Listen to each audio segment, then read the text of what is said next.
কাঠের বাক্সে চোখ লাগিয়ে ছবি দেখছে কোমলমতি শিশুরা। খঞ্জনি আর গানের তালে তালে বাক্সের ভেতর পাল্টে যায় ছবি, আর সেই ছবির বর্ণনা করছেন বায়োস্কোপওয়ালা। আর তা দেখে যেন গল্পের জগতে হারিয়ে যায় ছেলে বুড়ো সবাই। এটা পুরনো জিনিস, আমরা ছোটকালে খুব দেখেছি, কিন্তু আমাদের মাঝে থেকে হারাই গেছে। দল বেঁধে এক জায়গায় জড়ো হয় গ্রামের সব শিশু কিশোররা। গ্রাম বাংলায় বায়োস্কোপ বিরল। কালের বিবর্তনে হারিয়ে গেছে বাংলার বিনোদনের এ লোকজ মাধ্যমটি।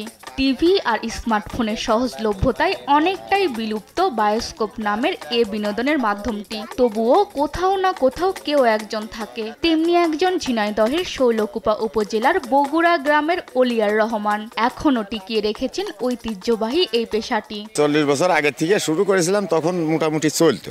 এখন দেখাই কিরণমালা, ঈশ্বর শিকদারের ফাঁসি, যমুনা সেতু, রুবেল পূর্ণিমা, ওই মিনিস্টার ফাটাকেষ্ট, যার মানে মিঠন চক্রবর্তী।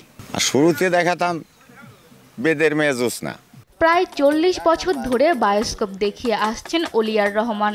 এ থেকে যা আয় হয় তা দিয়েই চলে তার 4 সদস্যের সংসার। তবে এসব বায়োস্কোপে যদি প্রযুক্তির সংমিশ্রণ ঘটানো যায়, তাহলে হয়তো নতুনভাবে গতি পাবে এ বিনোদন মাধ্যমটি, বলছেন সংস্কৃতি প্রেমীরা।